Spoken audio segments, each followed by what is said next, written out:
오늘 마태복음 13장 1절부터 9절까지의 말씀을 함께 읽었습니다. 비유로 우리에게 말씀을 해주셨습니다.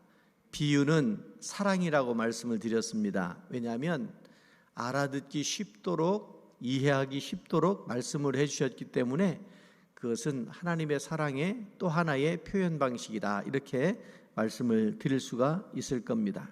그리고 마태복음 13장에서는 천국에 대한 비유의 말씀을 많이 해주셨습니다.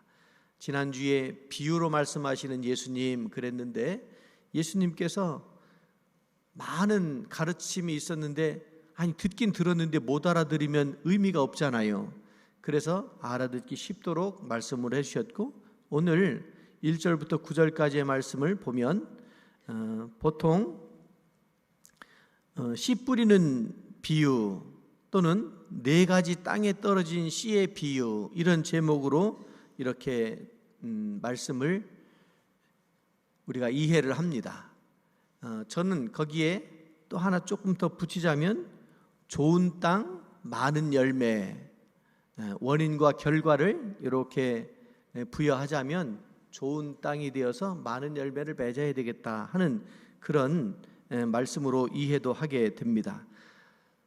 마태복음 13장은 천국에 대한 비유를 말씀해 주셨죠. 여러분, 천국에 가야 되지 않겠습니까? 오늘 우리들도 마찬가지지만 예수님 시대 때에도 천국에 대한 관심이 아주 많았습니다. 그래서 예수님께서 마태복음 13장에서 천국이 어떠한 곳인지에 대한 설명을 비유로 많이 말씀을 해주셨습니다. 우리의 최종 목적이 천국이어야 되는 것처럼 예수님 시대 때도 마찬가지였죠. 그런데 우리가 이 천국이라고 하는 개념에 대한 이해가 좀 필요합니다. 왜냐하면 이해가 안 되고 오해가 되면 곁길로 갈 수 있기 때문에 그렇지 않겠습니까? 여러분, 천국은 장소의 개념입니까? 하나님의 권위의 통치의 개념입니까? 이것도 맞고 저것도 맞는데 어디에 더 비중을 두는지에 따라 가지고 우리의 신앙의 패턴이 조금 달라질 수 있으리라고 생각이 됩니다. 여러분, 천국을 하나님 나라라고만 이해한다면 이 땅에서 이 하나님께서 우리에게 가까이 다가오시고 하나님께서 다스리시고 통치하시는 그 가운데 임하는 인격적인 그런 의미, 이런 것들이 조금 쇠퇴할 것 같아요.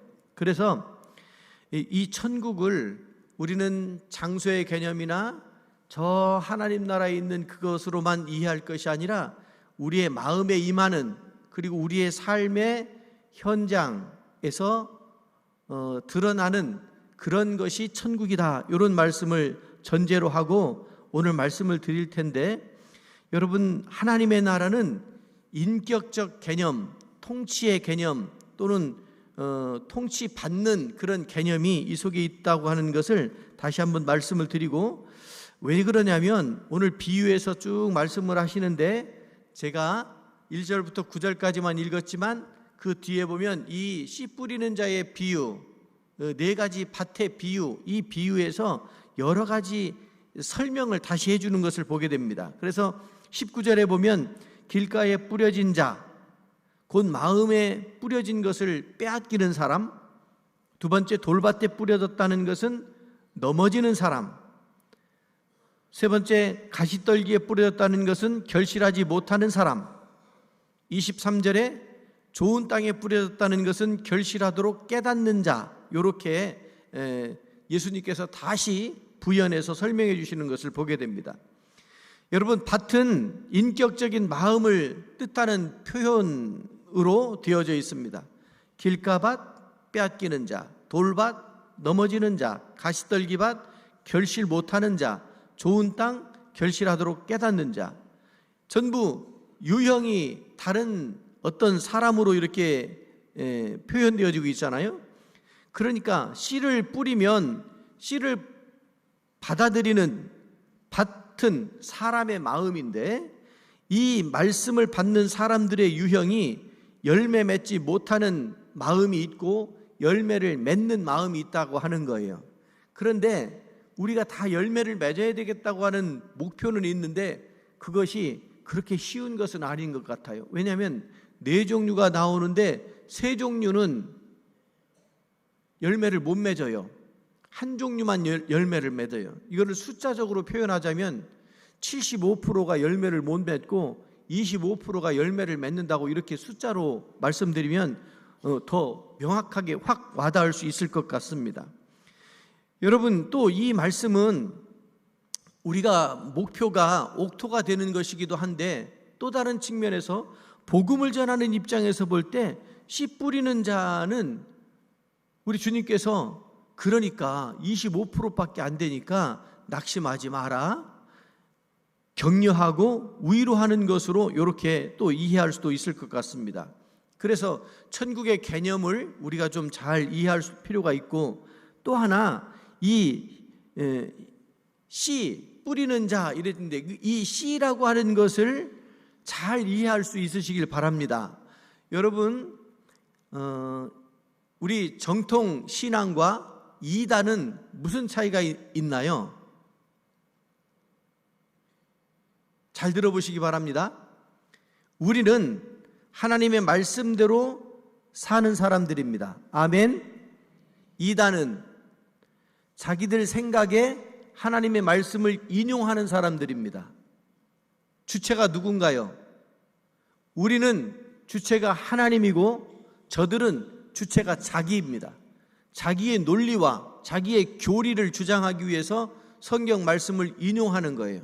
우리는 나의 생각과 나의 주장이, 나의 논리가 있을 수 있지만 하나님의 말씀에 맞춰서 사는 사람들이 우리들인 줄로 믿습니다. 그러면 우리들은 혹시 이단적 성향은 가지고 있지 않나요? 우리가 교회를 다니면서 여전히 말씀 중심으로 말씀에 입각해서 살지 못하면 내 생각, 내 판단, 내 경험이 앞서면 그러면 이단적 요소가 들어올 가능성이 높아지는 거예요. 대단히 위험한 일이죠. 우리가 이단에 대해서 이렇다 저렇다 이야기를 하는데 어쩌면 우리가 이단적 요소에 빠지지 않아야 되지 않겠습니까? 그런 면에서 성경 말씀을 명확하게 잘 알아야 되는데 이 씨에 대한 해석도 사실은 분분합니다. 왜냐하면 이 씨가 말씀이라고만 생각한다면 성경에 꼭 말씀으로만 예수님께서 비유로 말씀하시지 않거든요. 왜냐하면 마태복음 13장 24절 이하에는 좋은 씨를 천국의 아들들이라고 이렇게 설명을 해줘요. 가라지도 씨앗이 뿌려지는 거잖아요. 가라지 씨앗은요, 좋은 거예요, 나쁜 거예요? 악한 사람들을 의미해요. 겨자씨 비유에서는 이 겨자씨는 말씀이라기보다 작다는 의미잖아요. 나중에 커서 새들이 깃들 만큼 커진다고 하는 그런 의미잖아요. 그러니까 씨를 말씀으로만 대입을 시키면 이 말씀이, 이 씨가 악한 것이 될 수도 있고 이 말씀이 작은 것이 될 수도 있고 이렇게 되는 거예요. 그러니까 예수님께서 이 마태복음 13장에서 말씀하실 때의 그 씨는 어떤 의미인지를 명확하게 알아야 되고, 또 다른 면에서 비유를 들거나 예를 들 때 그것에 대한 이해도가 또 달라져야 되지 않겠습니까? 그러니까 우리는 말씀을 명확하게 보고 하나님께서 우리에게 주신 이 말씀이 어떤 의미인지, 나에게 어떤 삶을 촉구하는지를 깨달을 수 있는 여러분들이 되시기를 바랍니다. 우리 고대제일교회 성도들은 적어도 이 말씀에 대해서 수준이 좀 높아지실 수 있기를 주님의 이름으로 축원합니다. 겨자씨, 세상을 보는 힘, 이런 어떤 혼동스러운 이런 여러 가지로 한꺼번에 이것을 다 대입을 시켜서 해석하려면 해석에 오류가 발생할 수밖에 없고 목적이 흐려지고 오히려 엉켜버리고 만다는 거죠. 여러분, 이 씨는 말씀이지만 다른 데서는 이 씨를 말씀으로만 이해해서는 안 된다고 하는 것을, 그런 오해를 여러분 풀 수 있으시기를 바라고, 또 하나, 이 씨 뿌리는 자가 씨 뿌리는 법을 모른다, 이렇게 이야기하는 사람들이 있어요. 저도 처음에 딱 읽으면, 아니 어떤 사람이 돌밭에 뿌리고 어떤 사람이 길바닥에다가 씨를 뿌리겠어요. 그래서 이거 참 예수님께서 적절치 않은 비유를 들었다, 이렇게까지 생각하는 사람들이 있었는데, 사실은 우리나라의 농사하는 방식과 팔레스틴의 농사하는 방식이 좀 달라서 그래요. 우리는 갈아엎고 그리고 씨를 뿌리잖아요. 그런데 저쪽은 씨를 뿌리고 흙을 덮습니다. 그러니까 먼저 씨를 뿌리고 덮는 거예요. 그런 데서 오는 그런 차이가 있습니다. 그래서 씨를 뿌릴 때 우리는 갈아엎고 뿌리니까 튀질 않아요. 그런데 저 팔레스틴의 딱딱해진 밭에다가 던지면, 그러면 튀어서 길바닥으로도 가고 돌밭으로도 가고 가시덤불에도 간다는 거 아닙니까? 그런 것들에 대한 이해가 없으면, 그러면 예수님이 잘못 설명한 것처럼, 비유한 것처럼 그렇게 들리지 않겠습니까? 그래서 성경을 잘 이해하려면 성지순례도 다녀와 보시고, 그 다음에 이 팔레스틴의 생활, 문화, 역사, 이런 그런 산업, 이런 것들도 잘 이해하면, 그리고 현재 시점이 아니라 성경이 쓰여지던 2000년 전, 4000년 전에 그런 것들을 잘 이해하는 것도 우리에게 필요하지 않겠습니까? 자, 오늘 이 비유의 말씀 다시 돌아와서, 이 씨가 떨어진 밭은 무엇을 의미할까? 말씀을 받는 사람의 마음의 유형을 보여주는 거잖아요. 길가에 떨어진 씨앗, 길가와 같은 그런 밭의 마음, 명확하게 새들이 와서 먹어버린 그런 마음이라고 이렇게 말씀해주고 있습니다. 사람들이 다녀서 딱딱하게 굳어버린 밭입니다. 이 밭에 뿌려진 씨는 싹이 나게 할 수가 없습니다. 그래서 그냥 있으니까 마귀가 와서 가로챘다, 이렇게 설명을 하시잖아요. 또 이 말씀을 받는 사람들의 밭의 유형 중에 두 번째가 돌밭과 같은 마음이라 그랬습니다. 돌밭은 흙이 얇아요. 싹이 나오지만 흙이 깊지 않아서 뿌리가 깊이 내릴 수가 없어요. 그래서 해가 돋은 후에 다 타버리고 말라져 버리는 거 아닙니까? 제가 고대제일교회에 부임했다고 여러분들이 축하한다고 전화도 하고 찾아와 줘서 감사했는데, 더 감사한 것은 어떤 분들이 이렇게 화분을 보내주기도 하고 그랬어요. 그런데 교회에서 화분을 키우는 것은 참 어려운 일입니다. 참 어려운 일이에요. 그래서 화분 배달 오시는 분한테 이것 좀 어떻게 살릴 수 있는 방법 좀 가르쳐 달라고, 이 나무에 다 다르잖아요. 다 다르니까 관리하는 방법도 물 주는 주기도 다 다를 거고 다 다를 텐데 그것 좀 가르쳐 달라고 그랬더니 쉽게 이렇게 얘기하더라고요. 인터넷 보고 알아서 하세요, 그러더라고요. 그래도 말씀해 주시면 인터넷 언제 다 뒤지냐고, 요 품종에 잘 관리할 수 있게 해주세요. 그랬더니 그거 뭐 살리려고 그래요? 우리도 먹고 살아야지요. 이 말로 들렸어요. 그 뭐 살리려고 그래요? 이 말이 우리도 먹고 살아야지요, 이렇게 들리더라고요. 여러분, 왜 죽습니까? 아시는 분들은 아시지만 분갈이 하려고 뒤집어 놓고 보면 3분의 2가 스티로폼이에요. 이렇게 다니는 스티로폼 저거 다 어디로 치우나 했더니 저 화원에 가가지고 화분 밑에다가 쌓아놓는 거예요. 그러니 뿌리가 내릴 곳도 없고 흙이 있어도 양분을 다 흡수할 수도 없고, 그러니까 참 걱정해요. 이렇게 선물하신 분들 마음은 있는데 이거를 잘 관리하지 못해가지고 참 마음이 무겁기도 하고, 교회라고 하는 것이 통풍이 제대로 되길 합니까? 햇볕이 제대로 들어오길 합니까? 그러니까 또 무겁기도 하니까 매일 이렇게 들락날락 하기도 어렵고 바람 쐬기도 햇빛 보여주기도 그렇고 어렵잖아요. 그런데 같은 맥락에서 이 돌밭이라고 하는 것이 흙이 얇아요. 흙이 얇아요. 제가 충주에서 목회할 때 그곳은 참 땅이 희한했어요. 자갈이 많았어요. 자갈이. 목사관이라고 20평짜리 교회 일반 주택을 리모델링 해가지고 안에를 터서 홀로 만들어서 거기서 예배를 드렸어요. 그리고 그 옆에 창고가 있었는데 창고를 주택으로 만든 거예요.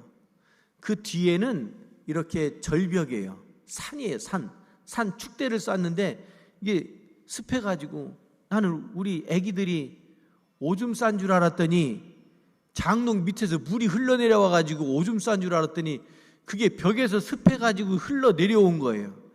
그러니 아이들 이 천식 이런 거 기관지 안 걸리고 성장한 게 하나님의 은혜인 줄로 믿습니다.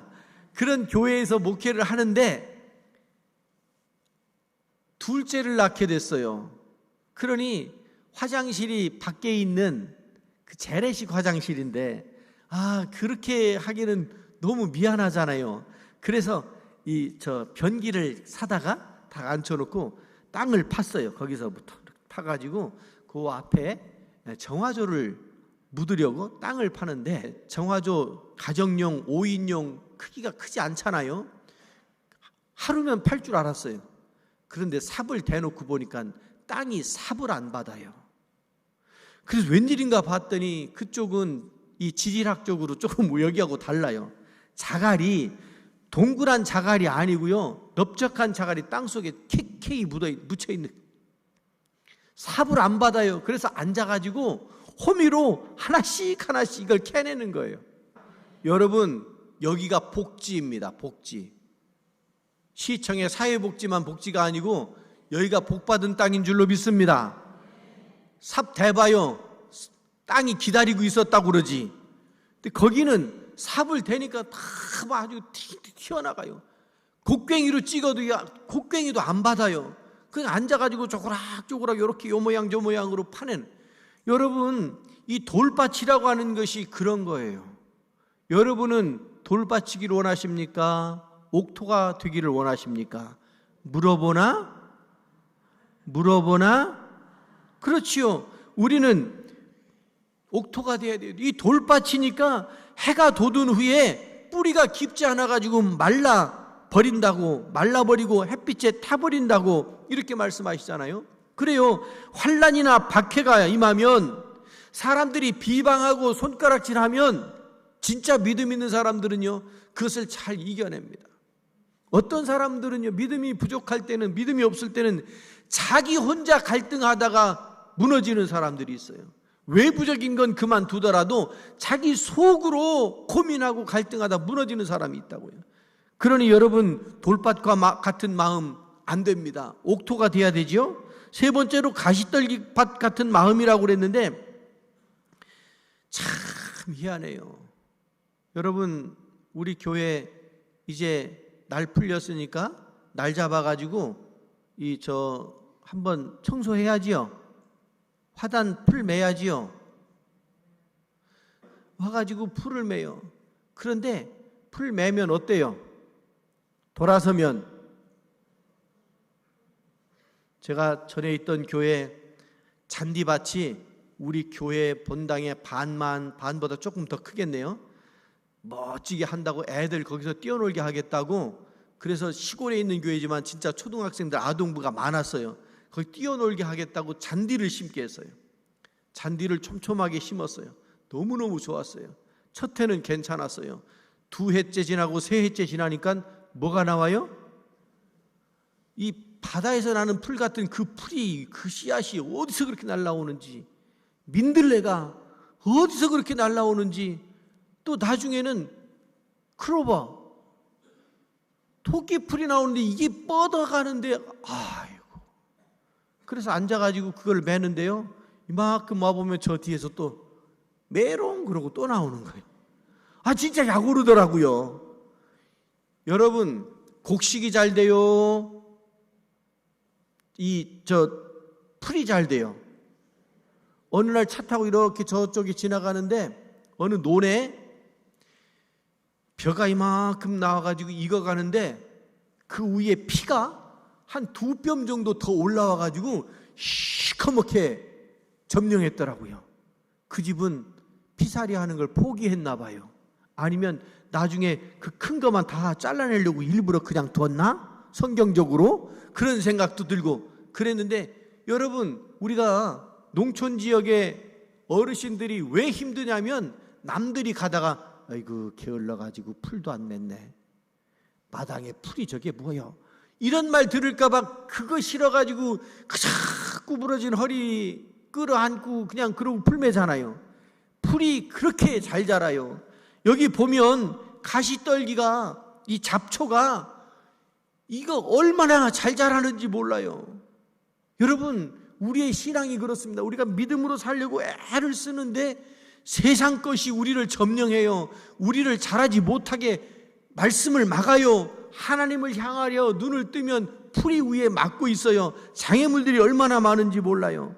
어떤 때는 세상의 염려, 재물의 유혹, 성경에 그렇게 나오잖아요.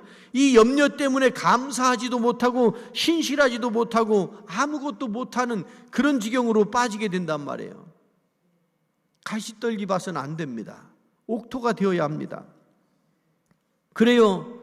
100배, 60배, 30배의 결실을 맺어야 된다고 말씀을 하시는데, 여러분, 성경에서요, 다윗은 만만이요 사울은 천천이라 이런 말씀이 나오잖아요. 그 만과 천이 뭐예요? 이스라엘 사람들은 많다고 얘기할 때 우리나라 사람들은 하늘만큼 땅만큼 이렇게 얘기하는 것처럼 만만이요 천천은 숫자가 아니고 상징적으로 크다, 많다라고 얘기할 때 그렇게 표현을 했습니다. 이 100도 마찬가지라고 생각이 들어서 100배의 결실을 맺는다 그랬을 때 저는 상징적인 숫자라고 생각을 했어요.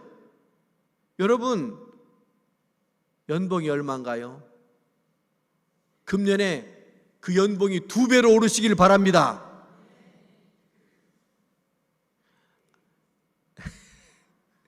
가능성은 두고 아멘 하시는 거예요?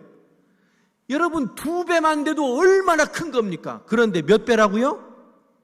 100배래잖아요. 그래서 이거는 많이 복받는다, 좋다, 그런 의미로 상징적인 숫자라고 생각했는데, 그런데 어느 날 곰곰이 묵상하고 생각하다 보니까 상징적인 숫자가 아니에요. 여러분, 농사하시는 분들 계신가요? 벽시 하나를 싹 틔워가지고, 모판에서 싹 틔워가지고 모내기를 했어요. 벽시 하나에서 줄기가 나와가지고 이렇게 열매가 맺히면 몇 개 열려요? 30개 열려요? 60개 열려요? 100개가 훨씬 넘습니다. 할렐루야. 이게요, 상징적인 숫자가 아니라고요. 실질적인 숫자에 우리에게 나타나는 그런 숫자라고요. 옥토가 되기만 하면, 잘 심겨지기만 하고 말씀에 잘 세워지기만 하면, 할렐루야, 우리가 100배, 60배, 30배의 결실을 맺을 수가 있게 될 줄로 믿습니다. 좋은 땅, 좋은 마음이라고 하는 것은 악한 모든 것들을 이겨내는 그런 마음밭입니다. 환난이나 박해를 이겨내는 마음밭입니다. 말씀을 듣고 지켜서 인내로 결실하는 자라고 이렇게 말씀해 주고 계시잖아요.